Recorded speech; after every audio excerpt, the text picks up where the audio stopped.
So just before the break, we looked towards the regulatory future of the Spanish market. But sometimes it can also be good to look back a bit and see if there are any lessons we can derive from the past. Our next panel is titled Looking Back at 10 Years of Regulated iGaming and features the previous Director General of the DGOJ, Mr. Juan Espinosa, on the left, as well as Spain's leading gambling lawyer, Mr. Santiago Asensi, in the middle. And they will share their thoughts and insights with Birgitte, who you have met before from the previous session. Juan, Santiago, Birgitte, we are very glad to have you. And I'm sure that we are all looking forward to a very interesting discussion. The floor is yours. Let's hear your thoughts. Thank you so much, Willem, and welcome back, and great to see you again. So we're going to have a hopefully good dialogue and discussion about what the market looked like way back. And so I have to mention one thing. I've never interviewed a former regulator with penguin socks. I'm totally fascinated by your penguin.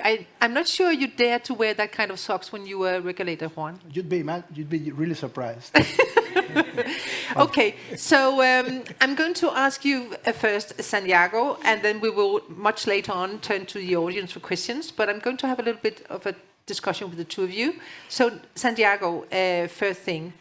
The new regulation way back 10 years ago, when the market was first time really changed into being a regulated online gambling market in Spain. So how did it come around, and how was it perceived by industry, by advisors like yourself and so forth? Give us some moments and some best remembrance moments. Mm-hmm. How did it go? Okay, thank you, Willem. Thank you, Birgitte. Good morning to everyone.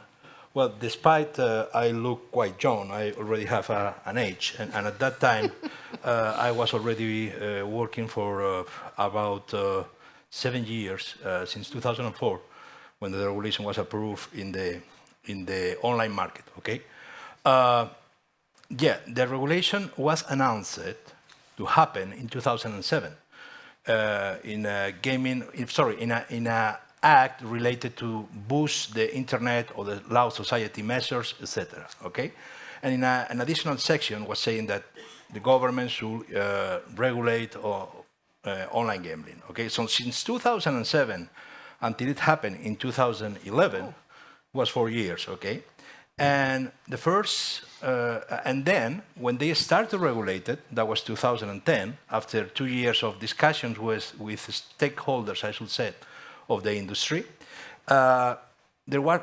six different versions of the Gaming Act. So from September 2010 to May, when it was definitely approved in the Congress, there were 6 versions. So it was expected as a kit, almost 9 months. Okay. In general terms, I would say that we have a great regulation at that time. It was very well balanced. It was very welcome by the industry, more than expected. What was great about it? Sorry?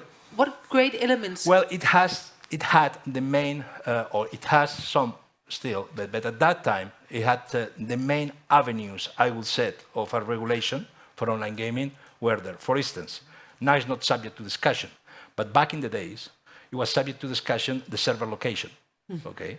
And server location was not requested more than the safe, but the primary servers could be anywhere. Let's keep in mind that we are talking about operators that were based in Isle of Man, that were based in Alderney, etc. And they were very concerned about this idea, for instance, and there were many people defending that server location should be Spain or things like that, or the European Union, etc. Another thing, at that time, marketing was possible, and they were full of opportunities to marketing and promotions. At that time, also I would say it could be the administrative fees, for instance, they were not so high, they were more than reasonable. And then there were another barriers that were the economic guarantees. That at the end of the day, not any company can do gaming, and that's, I think, the 2 million, 4 million at that time when this was requested, and then with the years that gets lowered, it was good. And the tax, even the tax, gaming tax, was very welcome. Even if it was high, it was 25% on GGR at that time, because it was very well sold to the community. Coming back to those 6 drafts that we saw of the regulation, the first 3 drafts did not say anything about the gaming tax. It was XXX, so big expectation. And then the 4th draft was saying 20% on turnover and viable business. Then the 5th draft was saying 10% on turnover and viable business. So finally, when they said 25% on GGR, everybody was, celebrating and cheering that. On top of that, there were other things like unlimited number of licenses, almost a full portfolio of games. Not all of the games were there. Some of them took some time, like slots or whatever, but most of the games were there. And yeah, basically that was, I would say, the high things. Perhaps the down ones was taxes were high.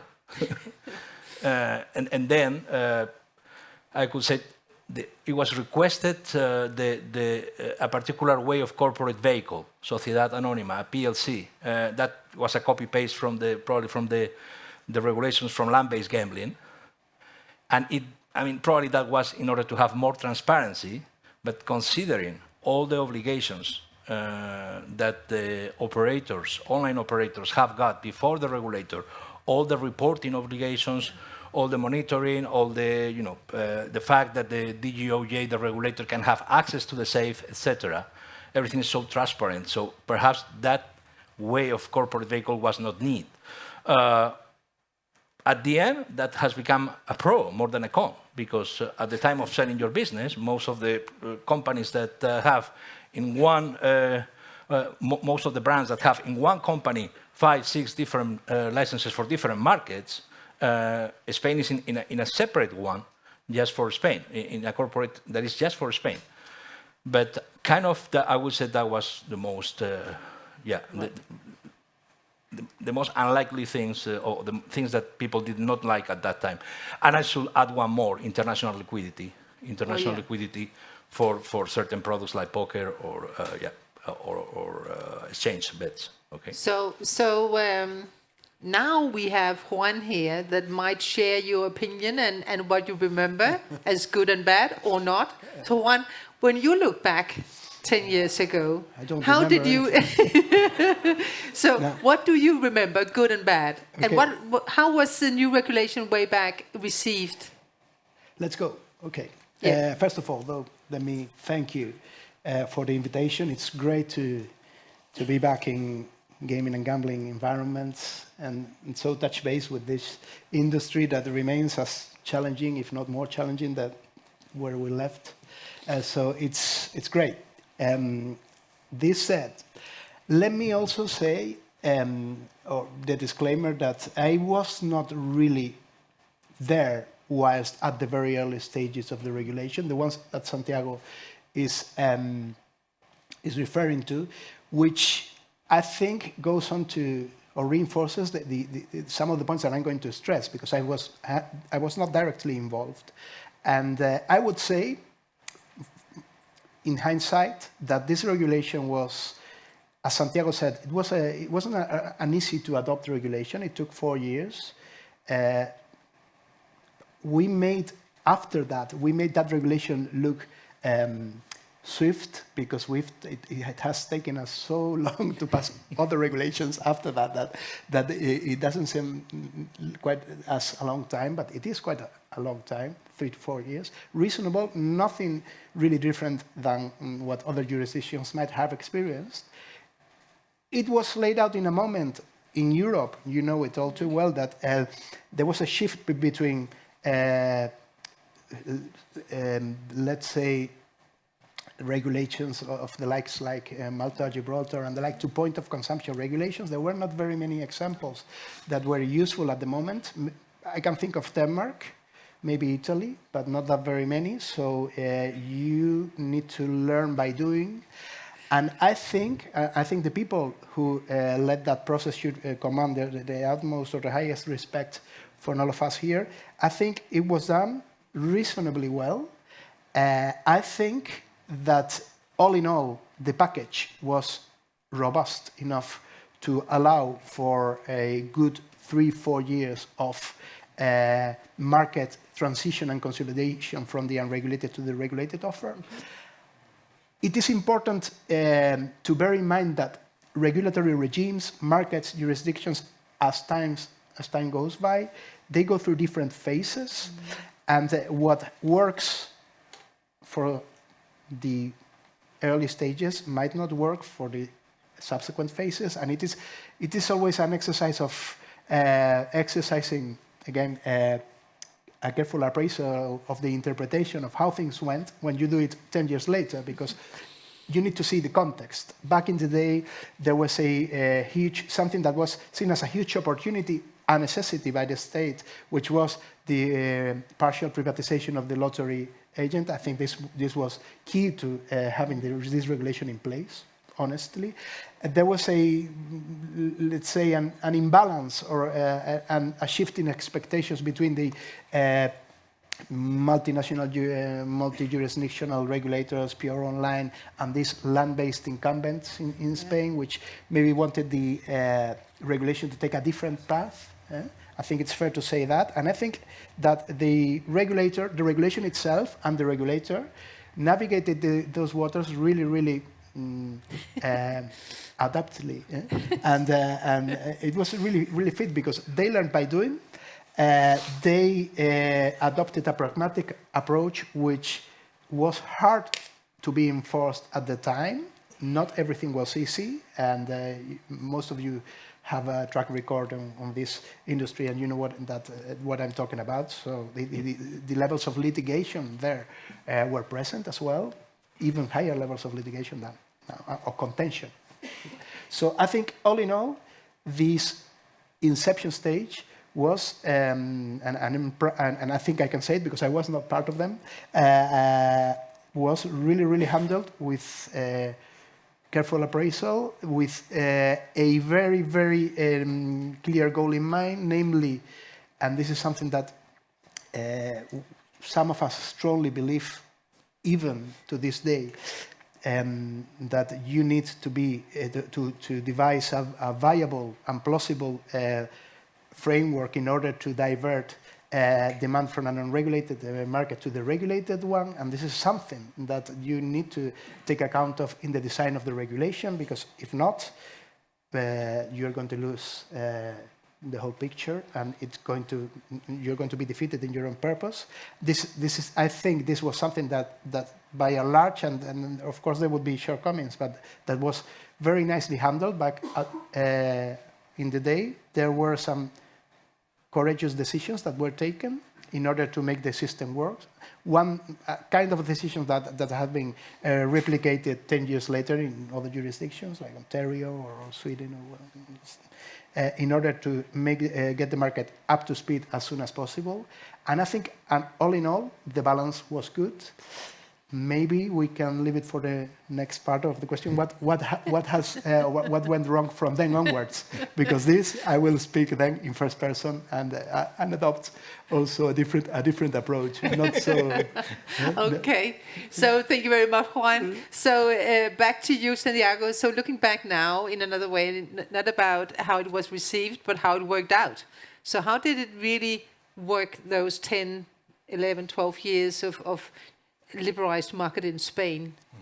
Are you satisfied of where we are today in Spain? Does it work really well? And is it just on top of things a natural development now, having these new degrees that we've learned about today?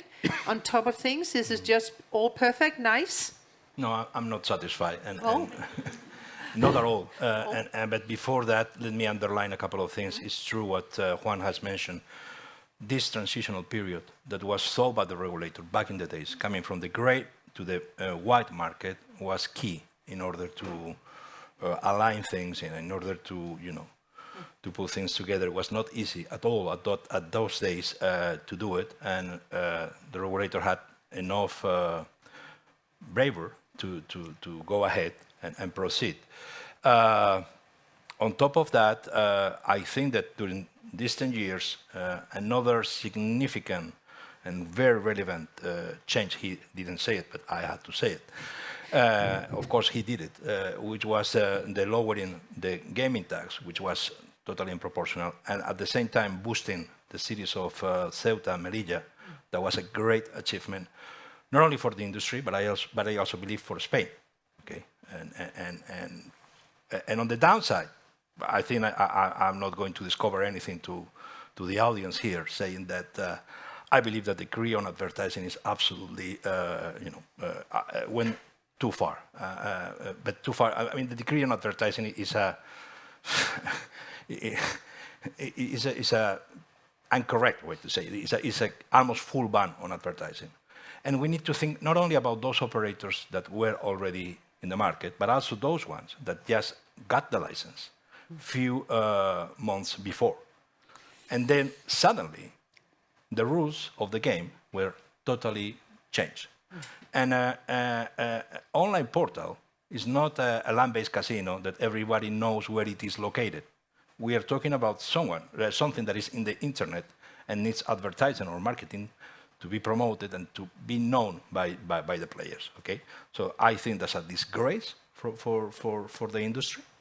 The latest decree on responsible gaming. Look, I mean, at the end, it's a matter that needs to be addressed and needs to be regulated. There are some things that I like more, that I like less, but most of the industry has welcomed or has not complained so much this decree. But the decree on advertising is absolutely, as I said, a big mistake. That said, there's one thing that I would like to say in favor of this government. I mean, and anyone who knows me knows that I'm not particularly enthusiastic with it. But it's for the first time since the licenses were granted in 2012, there's a mandate from the government to the regulator about what kind of gaming policies I want in my jurisdiction. It usually was the other way around. We have a smart guy who went to knock on the minister's doors. Hey, you know what I have? I have these ideas. What do you think? How many votes I'm going to get with this, or how many votes I'm going to lose with that? I check it, I approve it or not. That was the way that has been working the government and the relationship between the government and the regulator since the licenses were granted, except now. I mean, they might want to destroy the industry, okay, fine, but they have a plan. I mean, at least they have a policy, so they want to achieve something in terms of gaming. And this is a message for the lobbyists in the room. I mean, there is a lot of work to do with the rest of the political parties. They need to have gaming in the agenda. And that will give us a picture about what they want to do, A, B, C, and D, depending if they are in the right, in the left, or in the right side, or whatever, you know. So you ask for better planning from all the lobbyists? I believe that gambling cannot be regulated depending on the inspiration of the person that chairs the regulatory body. I believe that gambling is something that needs to be in the political agenda. Right. And the message must come from the government to the regulator, and the regulator needs to execute that. We were very lucky, but we could have been very unlucky during these years. Not only with him, also with Carlos Hernandez, and at the beginning with Juan Carlos Alfonso, who created the main regulation at the beginning.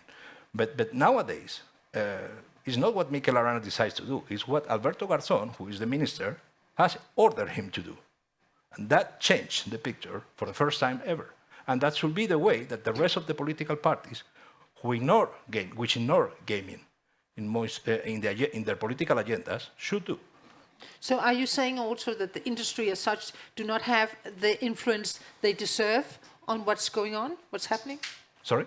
Are you saying that the industry is not getting the right? They don't have a voice? They have no any idea about gambling, and they don't care about gambling, and they just care that lotteries, the state lotteries monopoly keeps bringing the money to the cash. The politicians. Yeah, the politicians. Right, yeah. They ignore anything about gambling, and they do not want to hear about it. And when they hear about it, I think they get concerned because they ignore it.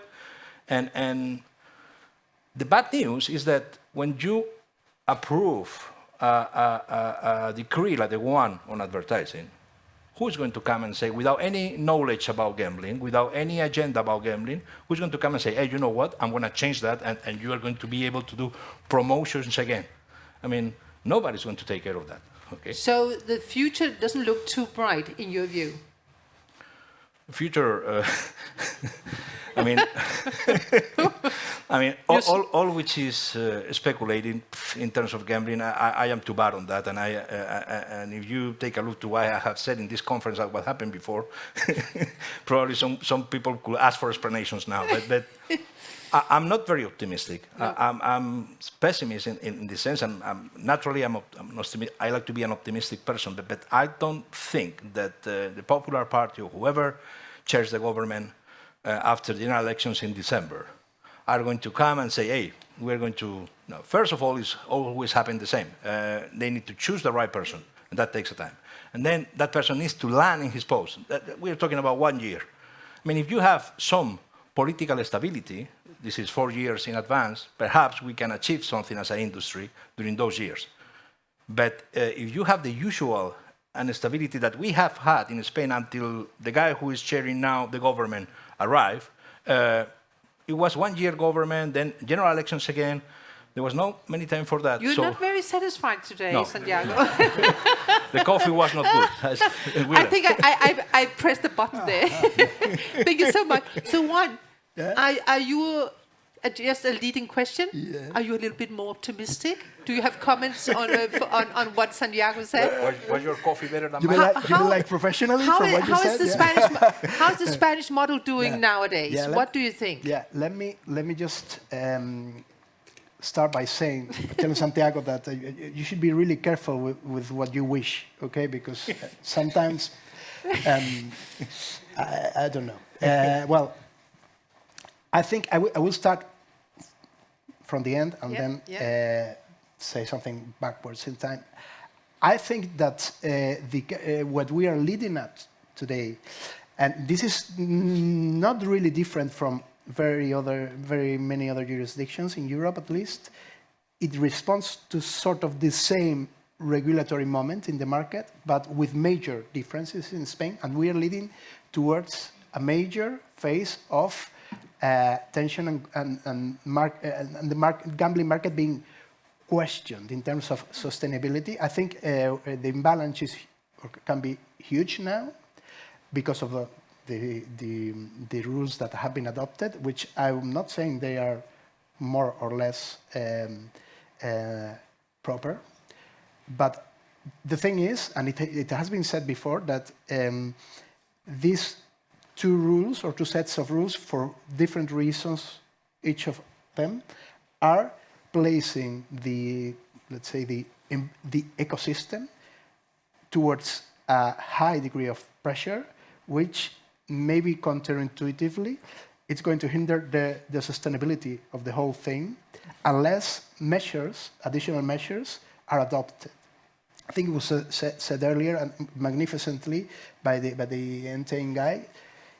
If you devise a range of measures that shrink the customer base, whilst at the same time placing some restrictions on the high rollers, on the most involved players. Then again, I'm not considering whether or not I'm happy to discuss that, but I'm not considering whether or not this is nicely done or not.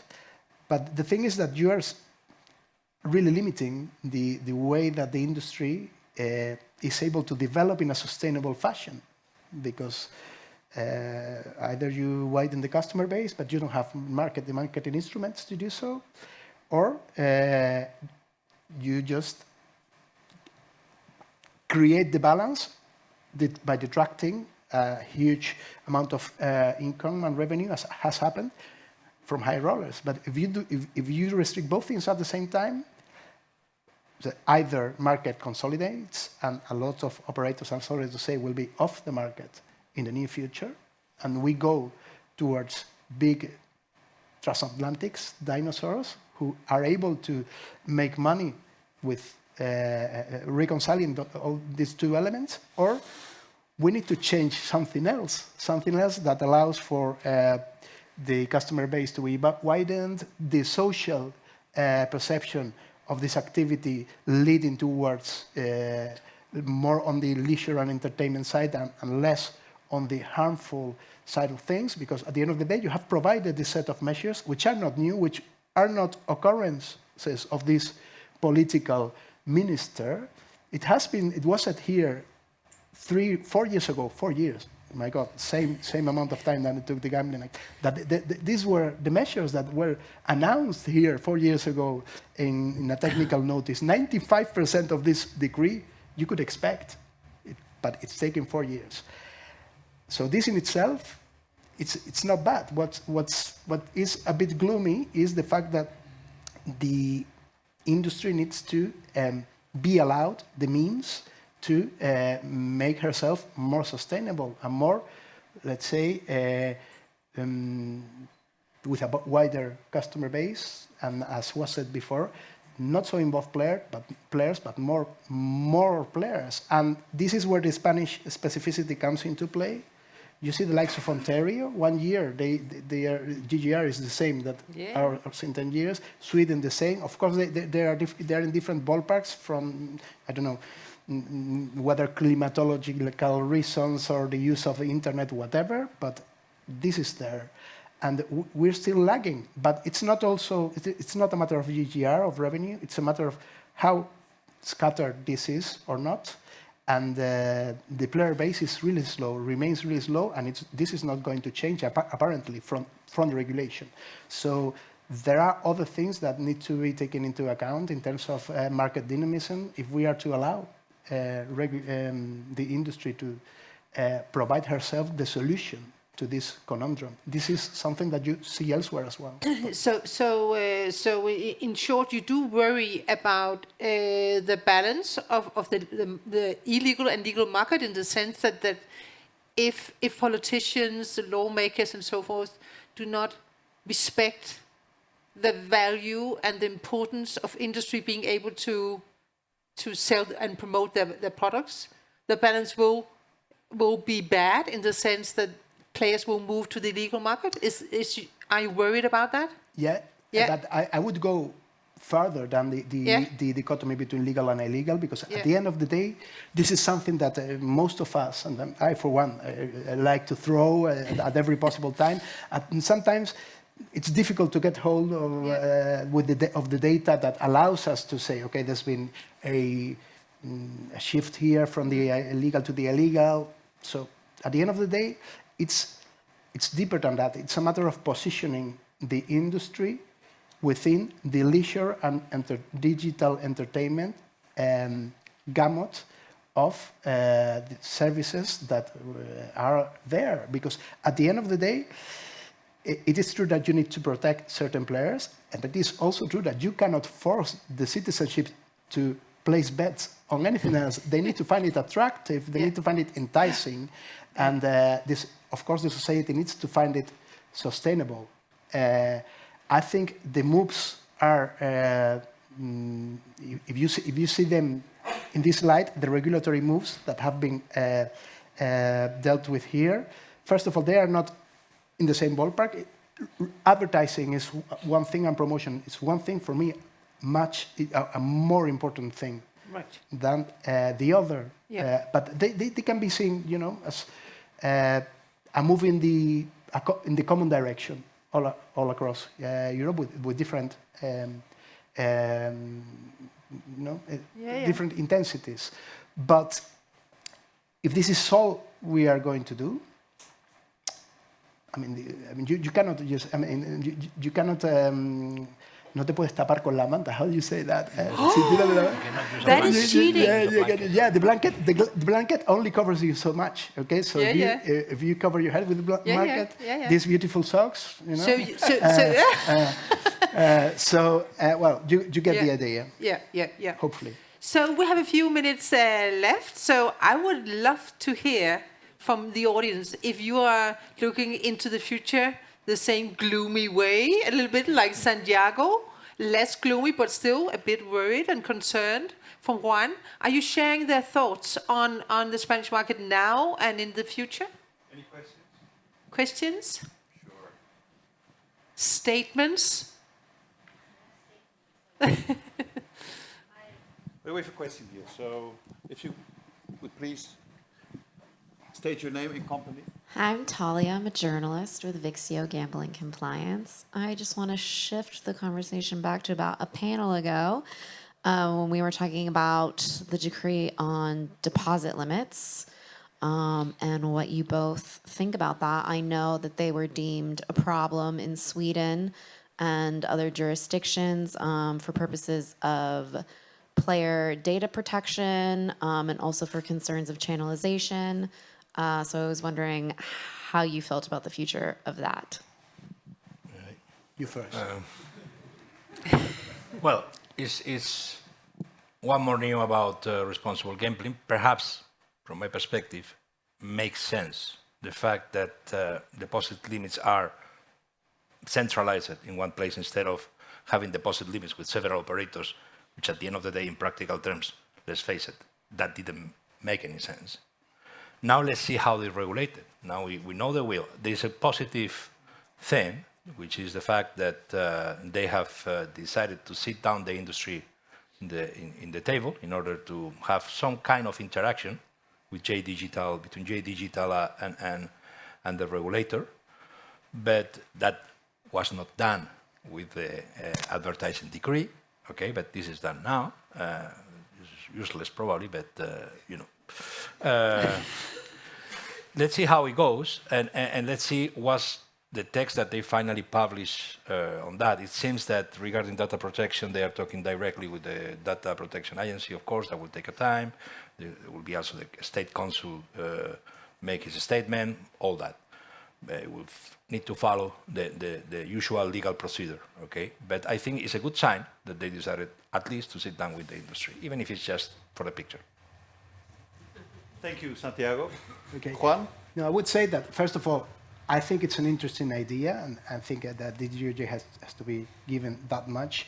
It's very bold of the DGOJ to devise and apparently voluntarily a scheme whereby deposit limits are going to be joint and common from shared by certain operators. I think this is, it's provocative maybe, but I think that the data that the DG showed, it's compelling enough to give it, to make it worth a try. Having been on those shoes, though, my main concerns would be of implementation. I mean, I know that that house and the Director General mentioned it. The budgetary resources that DGOJ has now has nothing to do with those in the past. And you need to really devise a powerful system a reliable system in order to avoid issues, all kinds of issues, like who's going to be responsible if there's any misgiving of the scheme, who is going to be held liable if someone who shouldn't supposed to be allowed opening a deposit is going to be allowed, what is going to, if God knows what he's going to do with the money, he will spend it, of course, or she. So things of implementation issues for me are going to be strong and challenging, which leads me to think that it would be a shame that this remained voluntary. Oh, wow. in 4 or 5 years. So this is where it's at, Okay. and this is what the stakes are, pun intended. Right. That's big. Thank you, Juan. Okay. Thank you. Quick closing question from me, but also furthering on discussions we had at some of the other conferences in the Wanda, Juan, when you were speaking in a different role. A question that was addressed then as well, and that was addressed this morning. Do we need another licensing window for the health of the market or not? And what happens if we don't get one? Quick thoughts? Last My round? thoughts? Of all three of you, Okay. please. I go first in this case. Yes, yes. Do we need another licensing window? I mean, it's the Spanish market right now attractive for new operators, considering that there is almost no marketing opportunities? I have doubts about it. At least we feel we have very well pulsed, I guess. And when I say we, I mean in the firm. I think we have very well pulsed the market, and we don't have so many like before knocking on the door saying, "Hey, I want to enter into Spain." You have any? I mean, once in a while, and then you tell them, and then they think about it. And yes, we need to have it open because, from a regulatory perspective, it doesn't make any sense to make these windows open and up. And, perhaps at the beginning, yes, but not now. It doesn't make any sense anymore. Windows should remain open, and whoever wants to apply for a license, he should apply for a license. Against, I'm sorry that he's not here anymore, but against what the general director has said, I don't think they should think that, well, let's wait until all the regulation is approved. And I mean, that's a commercial decision, not a decision that the regulator should take. You approve whatever you have to approve, and I will enter or not, depending on what my company has decided to do. That's the way I see it. I guess that Spain is not very attractive, but as a market right now for newcomers. But the window should remain constantly open, as it doesn't make any sense from a regulatory point of view that they keep the system of opening and closing anymore. Juan? Yeah. Well, I would say, first of all, that I think that the explanations provided by the DG here have been sound. When you think of it in terms of priorities, like organizational priorities, and if you open the window today, you miss the shot for some years later. So this, because as you have said, Santi, there's no point at this point of the market in Spain in opening and reopening windows. Then again, there's no point in having a window system, maybe, and things should be easier now at this stage. Sorry to interrupt. Does it mean that after the regulations that they are putting in place now, they will not make any more, and then people can enter into the market? I mean, they will keep regulating. So let me choose when I want to enter into the market. But this is where I was going to. But this said, a healthy market regime overall is no good if newcomers cannot opt directly for licenses, and so are forced to buy licenses from licensees exclusively. The discussion on whether or not this is a proper market time is a different one. I think, by and large, the market situation in Spain might not allow for a very successful open licensing window. There might be outsiders who could benefit commercially, but by and large, I say it. I mean, I think it's reasonable to not see it as a political priority. There's no time to do it either before the end of the political term. So I would be too melancholic about that. And let me tell you one last thing, very last thing. But you asked, so there is a cost to be borne by the system itself, not only the regulator, but also the whole ecosystem, in too much of a fringe market offering. And this we've learned the hard way. Not everyone, having come in the past with the utmost and the most respectable desires to behave properly and so acquire a license, has behaved in that fashion. So I can guess that there is a logic underlying the regulator's policy whereby he can live with not so many operators, but with those who are really fit and able and live up to this compromise every day in the market in respecting the highest standards that they are pursuing. So I don't see it as much of a problem, other than it's going to be a long time before one more market window is opening. And this will be. We'll ask the question again next year. I would like to thank everybody for your participation here today. Thank you. Thank you very much. Santi? Thank you. Juan, thank you. Thank you.